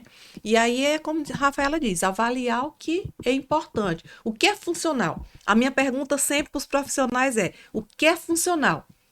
O que você vai ensinar esse menino? Uma criança suporte 3, ele pode aprender a ser alfabetizado? Pode. Mas primeiro eu vou ter que instalar coisas principais, que na análise do comportamento é sentar e olhar e esperar. Enquanto eu não instalar esses comportamentos, eu não ensino nada. Nem adianta tentar. Então, primeiro eu ia fazer isso. Como é que faz isso em sala de aula? Ele vai, numa escola integral, ele vai passar o dia todo na escola? Não vai. Ele não aguenta passar o dia todo na escola. Mas aí eu tenho uma questão social. Eu estou falando da realidade de um aluno meu. Ele não tem o que comer em casa. No período de férias, ele emagreceu. E aí, nós tivemos que contratar 2 apoios, porque só um não aguenta. E essa família desestruturada, que a mãe sofre abuso emocional e físico também. Que é outro problema dessa criança. Então, eu trabalho com ela. Nos dias que eu vou, eu que atendo ela, eu que fico com ela, que eu tenho a técnica, né, de sentar, de ensinar, de orientar, e ela não fala também. Ela grita, ela morde, ela bate, porque é assim que ela se comunica. E aí eu criei o material, né, para ela se comunicar através das fichas, que é o KA, a comunicação alternativa aumentativa. E aí eu vou trabalhando com ele. Ele tem 5 anos. E aí eu sento com ele e vou trabalhando. Já ensinei as profissionais de apoio a lidar com ele, a tirar da sala. Quando ele tirar da sala, a gente já identificou como é que ele fica quando está se iniciando uma crise, que ele está ficando desregulado. Então, imediatamente, elas já conseguem identificar e leva. E eu, nos dias que eu estou na escola, eu treino ele a ficar sentado, a olhar, a pedir. Enquanto eu não ensinar isso, eu não posso ensinar mais nada. Talvez que eu só vá ensinar conteúdo para ele ano que vem. Você falou uma dor muito importante, além da dificuldade do ensinar, né, a funcionalidade ou o que esse aluno pode aprender, as crises são um grande problema, é uma grande dor do professor, né, de como lidar com esse, o que é desregulação sensorial, o que é um transtorno opositor, porque hoje em dia é difícil, né? Faz parte de um espectro, o que é ali uma birra, o que é ali realmente uma hiperestimulação sensorial, né? Ali tem sofrimento, ali tem uma birra, ali tem só um opositor, ou ali tem uma rigidez cognitiva, é difícil saber e o professor tem essa dificuldade, assim como nós também temos, né? Então, Rafaela, como que a gente pode diferenciar ou que alguma coisa que a gente possa fazer para ajudar o professor a tentar diferenciar o que é uma desregulação neurosensorial, o que é um transtorno só opositor, uma birra simples, para a gente poder ajudar esse professor, né? Sim, a gente precisa primeiro identificar que a birra, né, comumente chamada, ela é algo intencional. Então, hoje mesmo eu estava falando com um pai, né, que ele tem um filho autista, e aí ele disse assim, professora, quando meu filho estiver assim, eu deixo ele realmente, eu trato ele como qualquer outro aluno, né? Nessa reunião que eu estava hoje com os pais. E aí a gente precisa identificar, e foi isso que eu expliquei para ele. Pai, primeiro a gente precisa saber o que é birra e o que de fato é uma desregulação, é uma crise. Porque quando se trata de birra, é intencional. A criança, ela quer algo, ou porque foi retirado algo dela, ou porque ela realmente quer algo. Aí eu até gosto de dar o exemplo de uma criança que você tá no supermercado com ela quer alguma coisa lá, ou até a questão do celular. E aí você diz, naquele primeiro momento, não dou. E aí o que a criança começa a fazer? Grita, chora, cai ali no chão para ela ter o que ela quer. Se você naquele momento, muitas vezes, e até eu dei esse exemplo, né, nessa reunião com os pais, aí eu disse para ele, se naquele momento você der, a criança acabou de aprender. Se eu fizer isso aqui, eu ganho, né? E isso é muito da análise do comportamento. Então, se eu fizer isso aqui, eu ganho. Então, ele vai, na próxima vez, ele vai repetir, mas ele vai aumentar a frequência do comportamento, né? E aí, quando a gente fala de crise, né, que é a desregulação emocional, a gente está falando aqui de um comportamento que não é intencional. A criança não tem intenção e que muitas vezes isso acontece por um fator que desencadeia essa crise. E aí, a importância, muitas vezes, que no PEI, a gente descreveu o que desencadeia a crise dessa criança. É um som? Realmente é o aglomerado de pessoas? É o barulho? Realmente é o toque? O que desencadeia? A luz também. O que desencadeia essa crise nessa pessoa? E do mesmo jeito que a gente coloca no PEI o que desencadeia, a gente também tem que dizer com o que ela se tranquiliza, com o que ela pode se regular. E a crise, ela pode demorar ali entre 20, 30 minutos ali. Então, assim, você tem que, primeiramente, quando ela tá em crise, ela não é um momento em que realmente ela tá com uma sobrecarga muito grande ali, ela não tem controle, então você precisa tirar ela daquele espaço, colocar ela num espaço seguro, que é um dos protocolos, né, dona Fátima, até da análise. Então, realmente, você tem que colocar ela num lugar seguro. Se for uma crise em que você vê que essa criança, ela pode agredir outros alunos, é interessante realmente que naquele momento, ou tire as crianças da sala para que realmente fique só a criança e um outro adulto, ou uns dois adultos ali, assim, sempre buscando proteger a criança, né? E esperar que a criança, de fato, ali, ela vá se regulando. Por exemplo, se tem lá no peito dela que ela se regula com o abafador, então você vai lá, coloca, né, como uma forma ali, e espere o momento da criança. Depois, não é ali, naquele momento a criança não aprende, não é você gritando, não é você dando estímulos para ela, é você buscando isolando, né? Assim, realmente estímulo, diminuir, né? os estímulos para que a criança venha ali se tranquilizar, organizar, digamos assim, o cérebro dela ali. Então, você, depois que passa a crise, aquele momento ali, você pode estar conversando com a criança, né? Tá tranquilizando ela. Não tem como você entrar com conteúdo de imediato. Você tem que realmente esperar. E aí, vamos para a realidade de escola pública. Escola pública não está preparada. Essa é a realidade. E nem tem espaço para colocar. E nem tem. Um dia desse eu falei até nisso. Gente, a gente tinha que ter um espaço aqui para realmente a gente regular as crianças, mas assim, muitas vezes nem tem. Quando vem para o tempo integral, às vezes a gente tem que tirar um determinado espaço para poder colocar uma determinada sala. Então, assim, para vocês verem a dificuldade que muitas vezes a gente tem em escola pública, até para poder lidar com esses momentos de crise. A gente não tem profissionais capacitados, muitas vezes, para lidar com alunos na crise, né? Muitas vezes o professor realmente não tem esse conhecimento e a gente não tem como exigir que o professor realmente... E tinha que ter em todas as escolas, pelo menos uns 2 profissionais que realmente soubessem lidar. Porém, o ideal é que nós não cheguemos a essa crise. Então, para a gente não chegar, o que a gente tem que fazer? A gente tem que identificar os gatilhos, né? A gente tem que realmente saber o que causa essa crise. Então, tudo é o que eu sempre falo. Tudo parte do conhecimento, de conhecer o aluno. Por isso que a gente repete, eu e a dona Fátima, a gente repete muito essa questão de colaboração.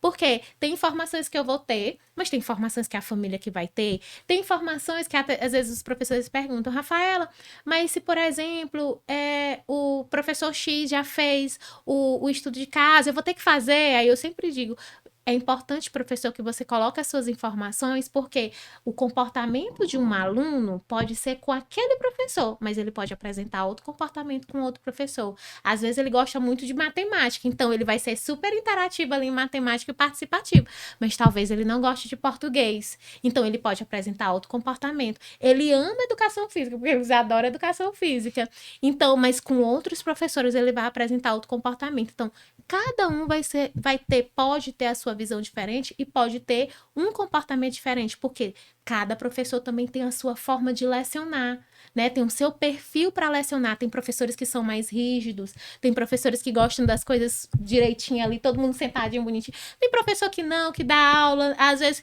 um aluno conversa, outro e não liga, né? Então, assim, cada um tem o seu perfil. E aí, na crise, né, pra gente, às vezes, realmente antecipar a crise, para que isso não aconteça, a gente precisa identificar realmente os gatilhos daquele aluno, o que é que desencadeia para que a gente evite. Então, a gente não quer nem que chegue na crise. Então, a gente busca realmente forma de conhecer para que não se chegue na crise. E, Rafaela, deixa eu te fazer uma pergunta e uma outra pergunta. Então, uma boa diferenciação entre isso era se a gente olhar aquele contexto e fazer a pergunta para a gente. Se eu der tal coisa, isso vai parar todo esse comportamento ou não? Isso é uma possibilidade, né? Para a gente diferenciar bem birra de desregulação. Mas tem uma outra situação que seria entre a birra e a rigidez cognitiva. Todos querem uma coisa, né? Às vezes, o próprio TEA, ele faz uma rigidez. Eu quero um copo azul e ele cisma porque quer aquilo ali, é uma rigidez cognitiva dele. Uhum. E isso, às vezes, pode desencadear certos comportamentos. Também vai ter essa dúvida, né? Se eu der aqui, ele para. Mas, nesses casos, eu estou autorizado a começar a tentar fazer com que ele aceite outras situações, que é diferente da desregulação emocional ou da neurosensorial, ela é diferente. Uhum. Aqui eu posso ter uma certa intervenção, não é isso? Sim, a questão da rigidez cognitiva do aluno, assim, às vezes a gente pensa que tem que realmente modificar, né? A gente precisa também entender, assim, cada aluno. Uhum. Quando a gente fala de aluno neurodivergente, a gente não tem um padrão. Uhum. Realmente, vou fazer só isso.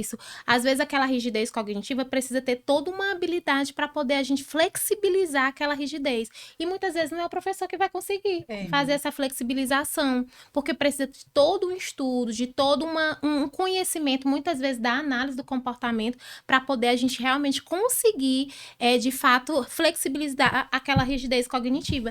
E aí a gente realmente olhando para a sala de aula. Muitas vezes o professor não vai conseguir fazer isso porque ele não tem um conhecimento. Pode acrescentar, dona Fátima. Não, e a outra pergunta que eu sempre faço é: qual a funcionalidade? Se eu deixar de dar o copo azul para esse menino, ele vai atrapalhar. Eu dando o copo azul, vai melhorar alguma coisa? Ou vai atrapalhar? Então, eu sempre vejo com relação à rigidez cognitiva, se tem funcionalidade eu tirar. Por exemplo, eu tenho um aluno que ele tá sempre com alguma coisa na mão. A professora cismou com a bolinha dele. E eu digo assim, o que essa bolinha tá te prejudicando tu ensinar ele? Eu quero tirar a bola. A outra é o comportamento dele. Ele só fica na sala de aula se o professor fizer ele interagir. Direcionar a pergunta para ele. A professora não faz isso. Eu fui para assistir a aula. Eu sentei lá no fundo, fiquei quietinha. E a professora, e toda hora ele sai. E a professora se irrita com isso. Virou, olha, ele não fica em aula. O diretor me chamou. O menino não fica em aula. Eu digo, olha, vamos ver. Você tem a direção que ele entra toda hora, a cozinha que ele entra toda hora, a sala do AE que ele entra toda hora e a secretaria que ele entra na hora que quer. E você deixa. Como é que eu vou fazer esse menino ficar na sala de aula se o professor não inclui ele? O professor dá aula para todo mundo e não dá aula para ele. Ele precisa, mas chame a atenção. Eu chamei a professora, vamos fazer o seguinte, vamos incluir ele nessa aula? E ela começou a chamar ele pelo nome. Fulano, isso? Fulano, isso aqui, escreve aqui essa palavra para mim. Ele escreve, ele sabe ler. E ele é suporte 1, mas ele não fica na sala o tempo inteiro. Ele precisa sair. A saída dele atrapalha? Não, o aprendizado dele não atrapalha. Porque na hora que ele chega, ele compreende o que está sendo explicado. Então, a pergunta que a gente tem que fazer sempre é qual a funcionalidade? Se eu tirar isso, vai funcionar melhor? Ele vai aprender melhor? Se não, eu deixo. Então, o comportamento dos meus aprendizes não é um problema. Principalmente quando eu falo de rigidez cognitiva. Eu, por exemplo, tenho algumas rigidez e elas não me prejudicam. eu simplesmente consigo me regular. Porque se mexer nelas aí vai causar desregulação. Exatamente. E uma coisa que seria bom pontuar também, porque muitas vezes a gente fala do professor, a gente fala da questão do professor realmente fazer a inclusão e a gente esquece dos alunos. Né? Dos colegas. Como que a gente vai trabalhar realmente a inclusão? Porque, assim, quando a gente lida com os alunos neurodivergentes, né, atipos ali, a gente também precisa fazer a inclusão com a turma. A gente também precisa preparar essa turma para realmente acolher, para realmente entender, para realmente aceitar e fazer com que eles façam com que aquele aluno se sinta pertencente à sala de aula, né? A dona Fátima foi falando aí, eu realmente lembro porque na minha atuação como professora de AE na escola, quando a gente não tem auxiliar de apoio para um determinado aluno e aquele aluno ele precisa de um suporte para acompanhar nas atividades, assim, chegou ali uma aluna nova, então, o que é que eu faço? Eu entro na sala, eu converso com a turma, eu explico toda a questão da limitação daquela criança, e aí eu quero a ajuda de vocês. É uma determinada aluna que não precisa de não precisa de auxiliar de apoio, ou não tem, muitas vezes, a gente não tem, porque como eu trabalho em zona rural, acaba que é muito difícil chegar ao auxiliar de apoio. E aí eu entro na turma, eu explico, né? E os alunos, assim, esse trabalho que eu tenho feito até lá na escola, eu vejo o quanto que tem surtido efeito na questão do acolhimento e da inclusão dos alunos. Muitas vezes o aluno, gente, vamos fazer assim pares, um dia um fica do lado da aluna, outro dia outro fica ajudando nas atividades, direcionando, né? A gente tem lá as atividades adaptadas, e aí, às vezes, o próprio aluno diz, acabou a atividade da fulana. Então, assim, entender que a inclusão é todos, inclusive os próprios alunos. E quando a gente trabalha a inclusão com os alunos dentro de sala de aula, a gente também está trabalhando habilidades sociais, que é a parte da empatia, né? Que é a parte de ajudar o outro. Então, tudo isso para você ver, assim, que inclusão na prática não é fácil, porque a gente também tem, quando a gente fala de contexto público, né? A gente sabe que não tem todos os recursos.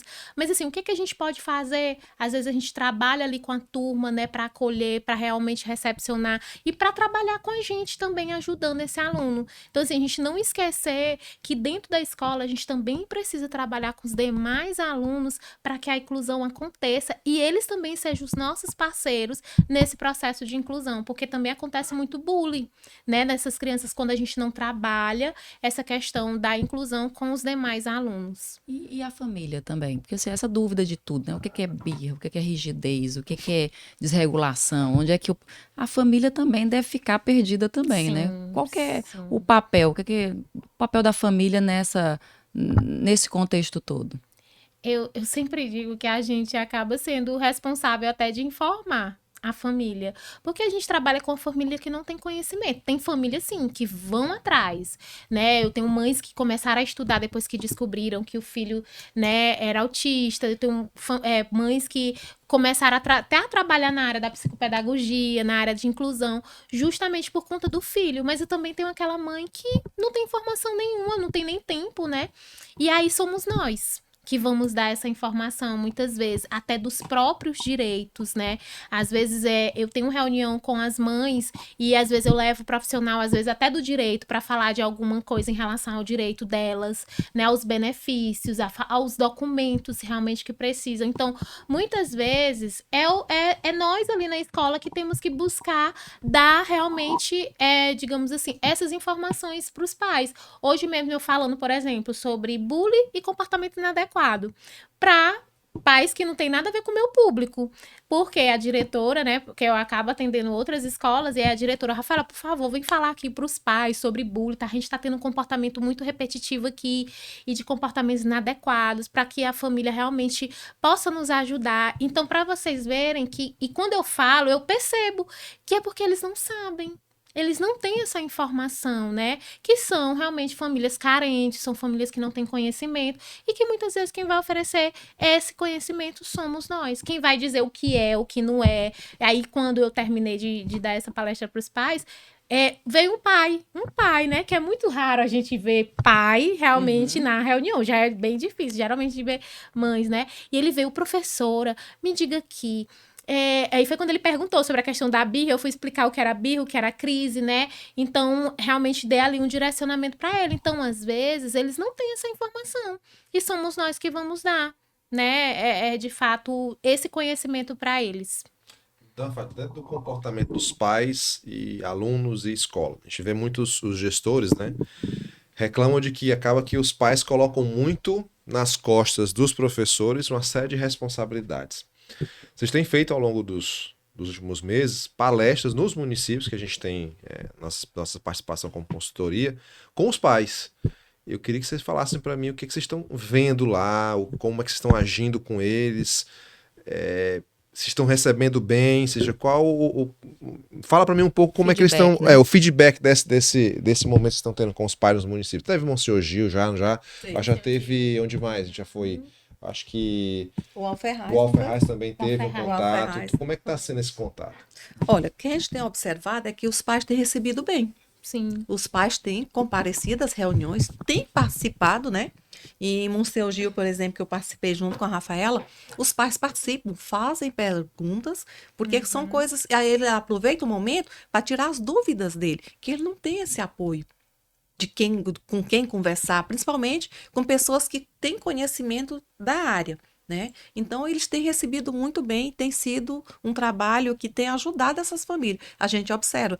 E como a Rafaela disse, né, nos municípios que a gente foi, a gente também coloca a questão dos direitos que eles têm, né? Quais são os documentos que eles precisam, que a gente sabe que não é tão fácil conseguir o BPC, né? Não é fácil. Mas a gente trabalha também dando essa informação do que eles precisam, né, Rafael?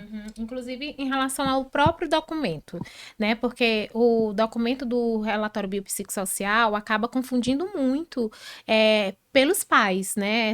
Existe muito essa Eu vou confusão. deixa você falar, vou aproveitar que tem muita gente nos assistindo, isso às vezes dá muita confusão. Nós aqui da gestão, às vezes, recebemos ligações sobre isso, deixar claro, assim, e a Rafaela vai pontuar isso pra gente.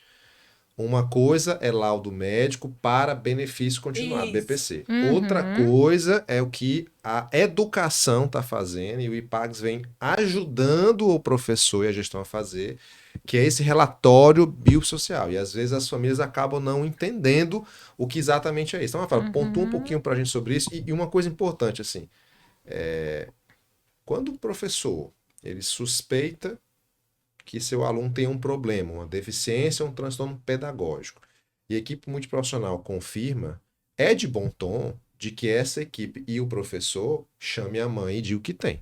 Sim. Não é isso? Então, fala um pouquinho pra gente assim, ó, não é um laudo, é outra coisa, e esse papel todo. Sim, e é isso que a gente deixa nas reuniões com os pais. Primeiro a gente diferencia também os documentos, ó. Laudo, sim, dá esse direito ao benefício que vocês querem, muitas vezes. Mas o relatório biopsicossocial, não. O relatório biopsicossocial, ele é pedagógico. Então, a escola não tem essa força, não tem esse poder de dar um documento que vá realmente dar direito ao benefício. Agora, sim, quando a gente olha para o laudo ajuda significativamente quando se trata de o pai querer esse laudo para esse benefício, por exemplo. Que aí eu sempre gosto de dar o exemplo. Quando o médico ele está fazendo uma investigação do seu filho, até pergunto para os professores, qual é a primeira coisa que o médico faz? Ele sempre ele pede um relatório, ele pede muitas vezes que a gente responda a escala SNAP 4, Então, ele sempre manda para a escola. Por que que eles fazem isso?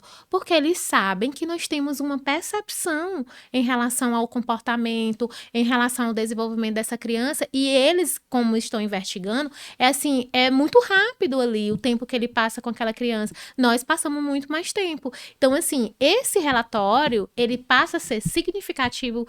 Por quê? Porque quando a mãe vai em busca desse laudo, ela já tem um documento pronto, que ela não precisa mais pedir aquele relatório. Então, ela já pode levar esse relatório biopsicossocial para o médico, então, dar o laudo da criança. Porque já vai estar tudo feito ali, a não ser que o médico queira realmente fazer uma investigação ainda mais. Mas, assim, vai ter tudo pronto ali e ele vai ver que teve mais profissionais envolvidos. Teve o psicólogo, teve o psicopedagogo, teve o assistente social. Então, ele vai ver. E teve O professor. Então, por exemplo, eu tive um caso de uma mãe que ela me pediu um relatório, né? E eu fiz o relatório do atendimento do AE desse aluno especificamente. E aí depois ela veio pedir novamente. Eu digo, mãe, mas não tenho muito o que acrescentar nesse relatório. Mas assim, o que você pode acrescentar? Leve o estudo de caso. Porque o estudo de caso também tem outros profissionais, inclusive você assinou. Então, assim, para vocês verem o quanto que o decreto também ele trouxe, essa questão da gente realmente ter mais documentos prontos para que a própria família ela possa estar realmente ali fazendo uso, porque isso tem que ficar na pasta do aluno, é um documento do aluno. E aí uma dúvida também, doutor Clécio, que muitos trazem, acho que a dona Fátima também, quando ela vai nos municípios sem mim, né, é a questão do censo, né, de colocar, porque é muitas dúvidas em relação a isso. Rafaela, mas como é que tá lá no censo? Eu sempre digo que eu não tenho acesso ao censo, eu nunca tive acesso ao censo, eu não sei como é o censo, mas assim, que é importante até, vocês que acho que são mais assim do administrativo e têm mais esse conhecimento, porque o decreto traz essa informação. Não precisa mais de laudo, né, para ir para o censo, ok, mas a gente tem um documento que é o relatório biopsicossocial, e aí muitos conflitos existem com relação ao que é colocado no relatório biopsicossocial, como é que fica, sabe, não é laudo, mas fica lá o relatório e ele tá lá, digamos assim, um TEA, um transtorno de desenvolvimento intelectual. Aí há essa controvérsia, assim, essa confusão muitas vezes, na questão até de colocar no censo, porque o que acontece? Muitas vezes a escola ela fica com medo de se comprometer se ela não tem esse poder de estar colocando ali um determinado diagnóstico, né? E assim, como eu não tenho acesso ao censo, eu nunca realmente vi, não sei como é, então eu não tenho nem como responder, assim, de forma, assim, realmente assertiva, né? Mas eu sempre digo, se tá na lei, alguma coisa lá no censo deve ter para realmente ser aceitável o que se coloca realmente no relatório. Então, assim, fechando, o que é que realmente eu quero que todos entendam é que esse relatório biopsicossocial para as famílias acaba sendo muito importante quando essa família quer realmente esse laudo para buscar esse benefício. E a gente deixa isso muito claro para as famílias. Uma coisa é o relatório, outra coisa é o laudo. Isso realmente as famílias saem muito esclarecidas quando a gente faz as reuniões com elas com relação a essa diferenciação. Então, professora, e para que eu vou querer esse relatório? Se realmente você quiser para o laudo, realmente o relatório vai ser muito útil. Mas se você quer um atendimento para o seu filho num AEE, ou que você quer um atendimento em relação a um apoio para o seu filho, o relatório também ajuda, o estudo de caso também ajuda, porque o seu filho não vai deixar de ter acesso ao que é de direito por conta de um laudo. Isso, Rafaela, antigamente ele não tinha esse direito. Sim. Porque ele só tinha direito ao profissional de apoio ou PEI, ou ir para a sala do AE se ele tivesse um laudo. E isso era uma da minha maior briga com o município, porque eu achava isso injusto. Gente, um neuropediatra está hoje em torno de 700 a R$1.000. Fora que não tem profissional. Para você encontrar uma vaga, você está encontrando para o segundo semestre, para outubro. Eu consegui uma vaga aí por amizade, porque não tem. Todo mundo que vai só tem para o segundo semestre. Então, era uma dificuldade muito grande para a família. E porque a família não tem esse dinheiro, o nosso público. E hoje os filhos deles estão sendo atendidos graças ao relatório biopsicossocial e o estudo de caso. Isso facilitou, sim, deu direito a eles, certo? E como a Rafaela disse, o relatório ele é importante quando a família quer procurar esse laudo, porque ele já tem um documento em mão que vai ajudar o profissional. Porque o que acontece? Ele ia para o profissional, para o médico devolvia ele para a escola.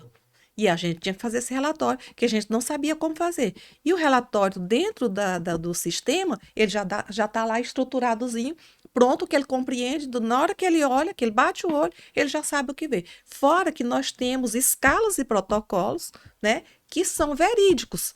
O dado resultado lá não tem como mentir. Não tem para onde fugir. Ele é certo. É lógico que é só a base. Se você for aplicar outros protocolos, vai dar mesmo resultado. Se for bem feito. né? A gente tem que tomar cuidado também, que é quando a gente vai capacitar os nossos profissionais, né? A gente tem um cuidado de dizer, olha, funciona assim, de explicar como funciona tudo direitinho, porque nem todo psicopedagogo realiza esses protocolos. Na minha graduação, eu não vi nenhum. Eu conheci eles depois de eu formada, que eu fui trabalhar com as supervisões. Foi aí que eu me apropriei desses protocolos e escalas. Porque dentro da faculdade eles não é trabalhado. Inclusive, em alguns municípios, a gente encontrou, né, alguns profissionais que não os conhecia e nunca tinha trabalhado com eles. Dentro do Educacenso, eu vou deixar a Cassandra responder essa pergunta, que aqui dentro é que ela cuida mais do Educacenso, mas eu vou aproveitar a tua expertise, somando a Educacenso ao que você vê no outro produto que a gente tem aqui na casa, de que é o atendimento neuropediátrico em alguns municípios que você gosta de ir para ver. Eu que tu falasse para mim, os nossos profissionais neuropediatras, eles adoram o relatório biopsicossocial, né? Demais. E aí junta isso com o Educacenso aí, que ele é um dos documentos que é utilizado para comprovar. Eu vou falar aqui um pouco assim. Na verdade, esse decreto, né, de 2025, ali, de dezembro, ele popularizou uma coisa que já existia, mas ninguém sabia com tanta. Tanto que a IPAGS começou a fazer o relatório biopsicossocial e entrar nos municípios dizendo que a criança, ela inicia o atendimento educacional especializado independente de um laudo médico. Já existia isso antes, não estava tão evidenciado e tão divulgado como está agora, graças a Deus. Tinha uma Porque normativa de 2014 que sugeria isso. Ainda bem que em 2025 veio uma lei, né? Popularizou e realmente... Mas a IPAG já fazia isso aí, do relatório biopsicossocial, lá atrás, quando a gente chegava no gestor e falava assim, mas não tem laudo médico. Não é essencial ter o laudo médico. Lógico que ajuda, não é essencial ter o laudo médico para se começar o atendimento educacional especializado. Nem de você inserir essa criança na educação especial. Porque o INEP, ele já colocava lá pelos manuais do INEP, quando que eu posso colocar esse aluno na educação especial? Quando que eu posso matricular esse aluno na educação especial? Com quais documentos? Laudo médico, relatório biopsicossocial e o PAEE. Já naquela época eu já tinha. Se eu estiver comprovando que eu tenho um laudo médico com uma deficiência, eu tenho um relatório biopsicossocial sinalizando isso. Sugerindo isso. Né?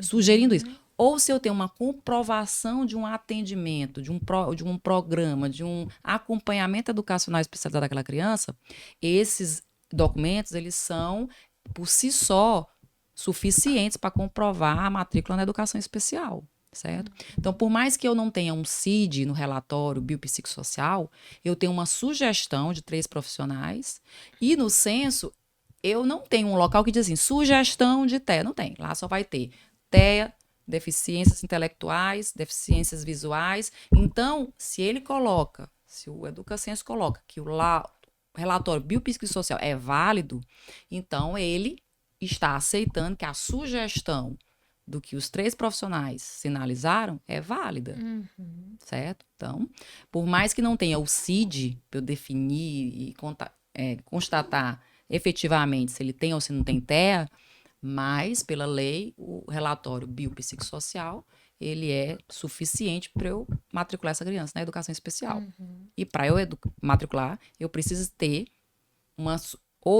definitivo diagnóstico ou sugestivo de TEA, ou de deficiência intelectual, ou das outras deficiências. E o neuropediatra gosta do relatório quando tu vai lá ver? O neuropediatra, antes ele tinha que chegar na criança, uma consulta. Aí ele falava, eu quero o relatório da escola. Agora não, ele chega pronto e adora, porque ali você vai estar com 3 profissionais. Imagina como é que é a logística disso. Com 4, né? Porque o professor regular... Exato. Imagina assim, igual como a mãe chegou lá, foi na Rafaela, ela fez o relatório dela. Mas o neuropediatra não gostou, ele queria mais coisa. Então, o relatório é uma coisa completa, multiprofissional, em que ela já chega, de uma vez só, já tem a junção da análise de 4 profissionais. Então, facilita muito. O nosso neuropediatra, ele é encantado com o relatório biopsicossocial. E quando esse relatório ele é norteado através de sistemas, em que norteia o profissional, porque a gente, de forma sozinha, a gente esquece. uma coisa ou outra. Eu não vi memória, não vi a atenção. E o sistema, ele norteia como é que é a escrita, como é que é isso, como é que é a memória, como é que é o comportamento no social, como é que é a família, é casada, é solteira, é padrasta, é o quê. Então, tudo isso aí, um sistema norteando, deixa um laudo muito completo e evita que a mãe vai voltar 2, 3, 4 vezes e tenha que pagar a consulta 2, 3, 4 vezes, só tem direito a um retorno, entendeu? Então, ele já chega, no caso da IPAX, já chega para o neuropediatra, no caso do nosso projeto.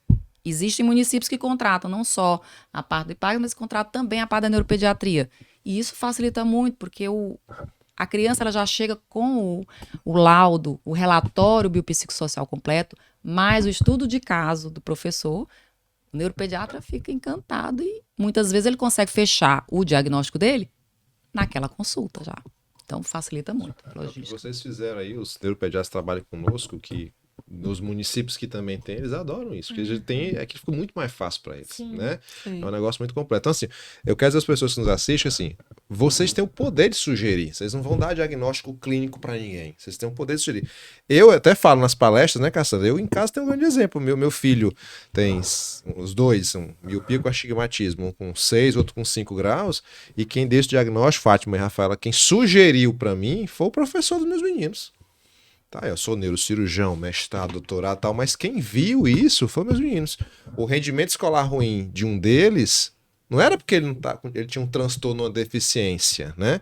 Ele tinha uma dificuldade de visão, ele tinha 6 graus de miopia, com 6 anos de idade. Eu questionei o professor, eu não aceitei de cara. Quando eu cheguei em casa, coloquei ele na parede, coloquei ele para testar ele ver e não enxergava, óbvio. Levei ele ao oftalmologista, confirmou miopia mais astigmatismo, 5 graus e pouco. Então, assim, você, professor, tem essa capacidade de fazer isso. Então, ali você não está selando o destino do teu aluno dizendo que ele tem TEA, mas você pode sugerir. E aí, a primeira etapa, alguém tem que ajudar aquele pai, aquela mãe. Olha, eu sugiro que ele tenha isso. Leve ele a um profissional para ver se eu estou correta mesmo ou não. Então, aí fecha todo o bolo. É isso, Cassandra? Perfeito, perfeito. E aí, eu acho que tem uma coisa, eu queria que a gente viu muito uma dessas visitas nos municípios, que é a padronização, né? A gente viu um gestor muito preocupado e tendo muitos conflitos com o Ministério Público do município, que constantemente ela era chamada porque um pai ou outro reclamava de que a criança tinha que ter direito àquilo, aquilo outro. Inclusive me chamou a atenção de que a mãe exigia que a escola desse um profissional de apoio, porque em determinada hora do dia em que a criança estava em sala de aula, precisava tomar uma medicação. Né? E aí estava aquele conflito, muitas vezes o Ministério Público, não é que esteja errado, mas como ele não tem o conhecimento, né, ele acaba sendo induzido ali ao erro, enfim, e também tem o fato do município não ter os seus protocolos definidos, né? Então eu queria que vocês conversassem um pouco comigo e dissessem qual a importância do município ter uma padronização, porque o que a gente, no fim das contas, leva ao município, a gente padroniza. A gente cria os fluxos de trabalho, estudo de caso, equipe multi, PEI, PAE, enfim, cria o padrão. Qual a importância, dona Fátima e Rafaela, de eu padronizar isso no município? Começa, Rafaela. Eu vejo a padronização, até porque, assim, quando a gente fala do contexto de judiciário, a gente vê que muitas vezes eles não conhecem as nossas próprias ferramentas. Às vezes eles, assim, uma família entra, né, com um pedido, tem direito e tudo. Às vezes a escola até tá fazendo realmente, né, alguma coisa ali, mas você ter um documento padronizado, ele vai facilitar muito até para você apresentar como uma forma de se resguardar. Eu sempre gosto de falar isso até para os próprios professores. Nós chegamos a um ponto de que nós temos que buscar se resguardar de todas as formas possíveis e tudo tem que ser documentado. Por quê? O judiciário, ele trabalha com provas. Ele trabalha com o que é concreto. Não adianta você chegar e dizer que faz, não adianta você dizer que... Não adianta. É o que está ali documentado. Então, isso é uma prova daquilo que você está fazendo. E aí, por isso que eu trago essa questão das famílias assinarem, das famílias participarem. Porque quando essas famílias participam e está ali, ela disse assim, estou de acordo. estou de acordo com esse PEI, estou de acordo com esse estudo de caso, né? Então, essa padronização, ela ajuda nesse sentido. Assim como o relatório biopsicossocial, ele ajuda na questão do médico, né? E realmente facilita o trabalho do médico, essa padronização também desses documentos nossos no contexto escolar também vai nos ajudar a mostrar para a justiça que nós estamos fazendo o nosso trabalho, que nós estamos incluindo e ainda vai realmente mostrar que a família está junto com a gente. Por isso que eu sempre digo, tragam a família, né? Realmente a família. Às vezes eu até digo assim, mas a gente tem um contexto de famílias que não participam. Mesmo que não participe, chame a família, explique, leia, diga, pergunte se ela está de acordo. Mesmo que muitas vezes ela não entende nada, explique alguma coisa ali, a gente vai trabalhar, às vezes numa fala muito mais simples, mas você está de acordo? Então, diante disso, você pega e assina. Então, a padronização eu vejo nessa visão de que nos ajuda a nos resguardar, né, do que a escola, do que o município está fazendo, de que forma o município de fato está trabalhando quando se trata da inclusão e que o município todo está trabalhando daquela forma. Então, assim, padronizar as documentações realmente nos ajuda nesse sentido. Ajuda, eu digo assim, muito mais o próprio município, né, muito mais o próprio município, que muitas vezes é ele que responde, é a secretaria que responde, né, quando vai para a justiça. Às vezes nós só vamos quando querem saber do nosso trabalho, né, como é que a gente está realmente trabalhando com aquele aluno, mas a justiça muitas vezes não chama, ela vai querer saber do documento, do que a escola realmente está fazendo e tem documentado ali. E os municípios que estão com EIPAGs, como é que eles funcionam? Eles estão seguros, Gislésio? Eles estão todos seguros, porque eles têm todas as documentações, né, todos os estudos de caso, vão feita equipe multiprofissional, 3 profissionais vão afirmar ou excluir a hipótese diagnóstica do professor.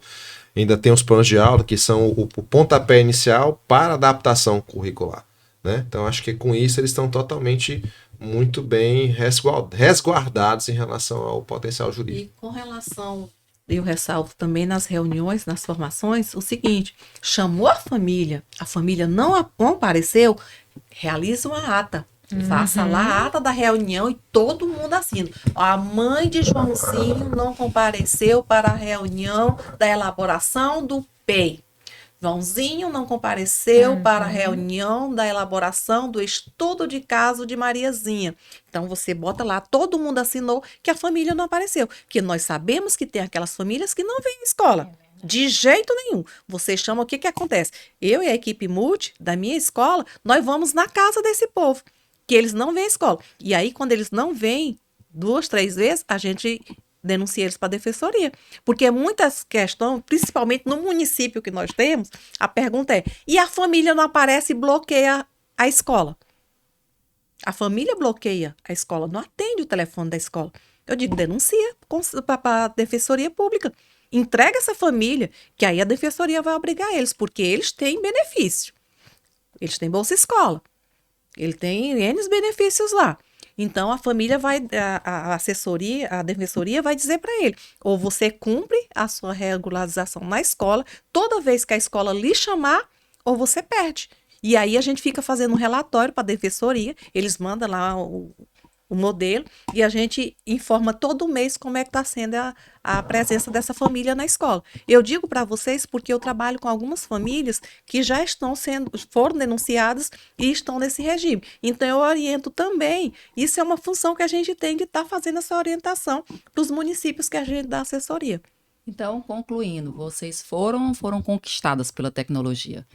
Vocês acham que os professores, a gente diminui o burnout do professor com a tecnologia, com todas essas facilidades que a EIPAGs traz? Vocês acham, você foi conquistar a Rafaela e a Dona Fátima? Sim, ajuda com certeza. Significativamente ajuda realmente o trabalho do professor nesse sentido desses documentos que hoje realmente o decreto ele traz. E assim, abrindo só um parêntese aqui, falando assim do PEI, né? Uma das coisas que até a doutora Cassandra ela falou em relação à questão do um aluno que não consegue ficar em tempo integral, por exemplo, né? Esse aluno que eu dei o exemplo, que era cadeirante, tinha paralisia, né? Era um aluno que a dona Fátima disse, ele não tem como ficar ali de tempo integral. E aí a gente diz, o PEI, ele vem como esse documento documento. Esse documento que mostra ali, a gente vai dizer, mostrar a condição do aluno dentro do PEI e o porquê que esse aluno não consegue ficar de tempo integral, né? Então, ali você vai realmente descrever o porquê, a condição dele e a família ali assinando, pronto. Então, tá tudo documentado. Não tem como nem a mãe ir lá no conselho ou então lá no Ministério Público e dizer assim, o meu filho não fica de tempo integral, porque ela mesma participou dessa situação e ela viu a condição em que não tem realmente como ele ficar e tá tudo documentado no PEI. Então, a IPAGS ajuda o gestor, o professor, aluno e família, não é isso? Com certeza, o mais importante. Eu acho que a gente entregou um bom podcast. Poxa. Aprendeu aprendi bastante hoje. Eu já anotei algumas coisas até para colocar no sistema. Para pedir pro pessoal da Next System para a gente acrescentar no sistema. Anotei aqui já Mas vamos colocar lá. Mas para terminar, meninas, eu queria que vocês indicassem para a gente. Então, é um podcast de professor e aluno. Eu queria uma indicação de livro aí. Fátima, indica pra gente aí um livro a respeito desse tema, para os professores poderem comprar e eu vou indicar um livro da análise do comportamento, né? Como vocês viram, eu sou apaixonada pela análise do comportamento, porque eu vejo que ela funciona. E olha que eu fui contrária. Quando eu entrei na universidade, que eu vi psicologia, né? Que a gente vê a análise do comportamento, né? Que é o manejo, o treino da pessoa, molda as pessoas. E eu fiquei muito irritada com aquilo, que eu não acreditava que a pessoa podia ser moldada. E hoje eu faço exatamente o que eu não acreditava. Eu moldo as pessoas, né? Os meus pacientes, eu moldo eles, né? Eu ensino através da análise do comportamento. E aí eu tenho um livro bem interessante, que é Comportamento Aplicado para Pessoas com Transtorno do Espectro Autista, da Cíntia Pérez Duarte, da Mermon, certo? Da editora Mermon. Vocês encontram ele também em PDF, certo? Se o Dr. Clécio depois quiser. Eu sempre vejo seus livros lá, mas dá pra gente ver pela fazer propaganda, mas na Amazon, Mercado Livre, exatamente, a gente consegue livro achar. De fácil entendimento, certo? Vai estar ensinando vai estar ensinando manejo de crise, de ensino, muito bom também. Eu vou estar dando outras dicas de livro para o Dr. Clécio estar colocando também, divulgando aí. Da análise aqui uma biblioteca da IPAGS Educação. Rafaela, qual a sugestão de livro pra gente? Eu vou falar assim de um livro que ele é muito básico para você entender inclusão, né? Que é a Maria Teresa Mantoá, que ela é uma estudiosa bem assim dos primórdios assim da educação inclusiva, e esse livro é Inclusão Escolar, o que é, por que e como fazer. Então, eu acho que é um livro que realmente para o professor realmente se apropriar do que é a inclusão, como fazer a inclusão, né, dentro da sua realidade, porque a gente às vezes acha que fazer a inclusão é fazer grandes coisas e muitas vezes não é isso, né, fazer com que aquele aluno ele seja visto, ele se sinta pertencente àquele ambiente e às vezes é só você olhar para ele e fazer coisas assim muito simples. E esse livro, ele traz essa percepção de que a inclusão não são grandes coisas, muitas vezes é você olhar para aquele aluno e compreender ele e buscar a melhor forma de atender à necessidade dele ali. E dizendo que a educação inclusiva ela tem que ser funcional. Muitas vezes você vai ensinar essa criança a ter autonomia na vida diária, no dia a dia. Que a pergunta que eu sempre faço, os pais dessas crianças vão virar pedra?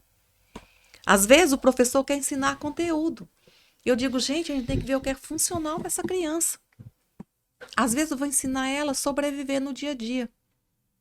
Na sala do AE, eu vou ensinar. Não, eu digo, você tem que resolver as barreiras.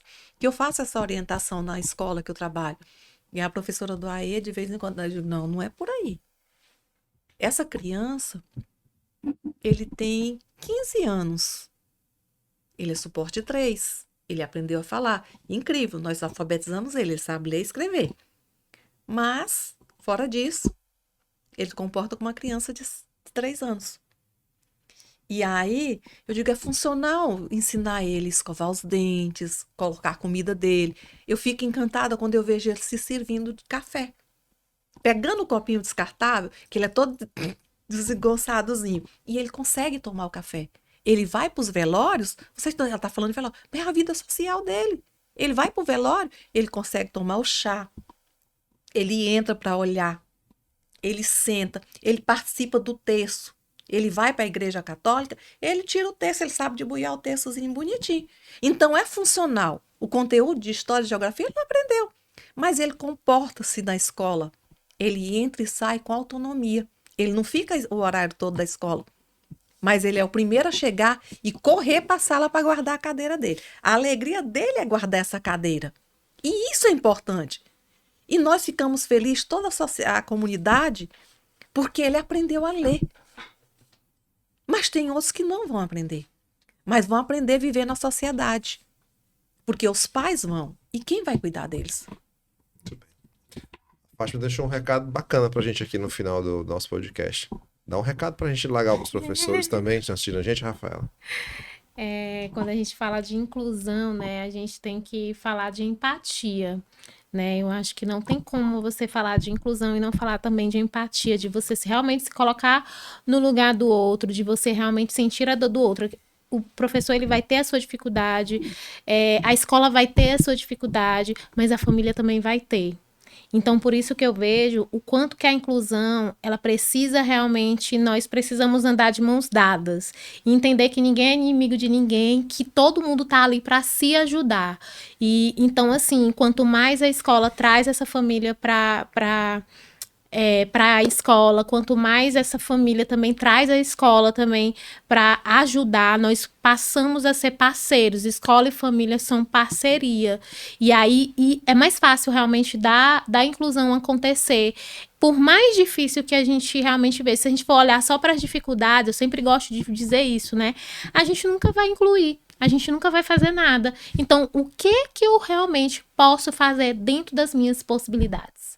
Então, assim, dificuldade tem em qualquer lugar, inclusive nas nossas escolas públicas. Mas o que eu posso fazer dentro das minhas possibilidades, dentro da minha realidade, ainda que ainda falte muita coisa para realmente mudar, a gente ter uma escola super estruturada para realmente fazer a inclusão, a gente ter professores cheios do conhecimento para realmente fazer a inclusão, a gente ter aparelhos realmente para atender a necessidade de cada criança. Falta muito mesmo. Mas se a gente for olhar só para isso, não olhar para os avanços e o que a gente pode fazer para que realmente a gente possa modificar ou ajudar ou flexibilizar ou tornar aquele aluno autônomo realmente dentro da sociedade, a gente vai passar a vida inteira olhando só para problemas, né? A partir do momento que você escolhe entrar na educação, você também tem que escolher realmente pensar em possibilidades de dar o seu melhor dentro da realidade que você está, ainda que essa realidade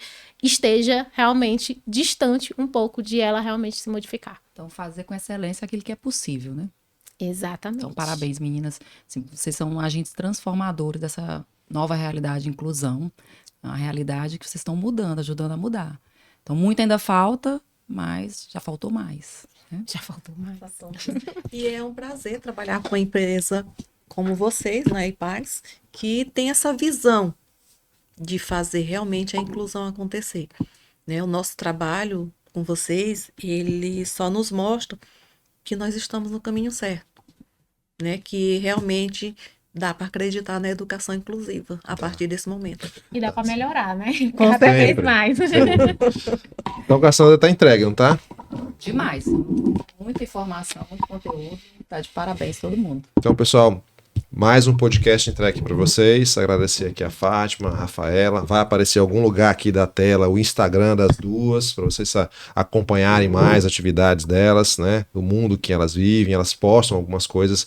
Tem atividades extras além do IPAGS, é importante que vocês acompanhem, que vocês vejam. Então, vejam aqui nossa plataforma, né? Nos acompanhem no Instagram, nos acompanhem no YouTube, nos acompanhem aqui no Spotify, no Facebook, tem muita coisa. E vamos lá, mais uma vez, muito obrigado. Um abraço. Abraço.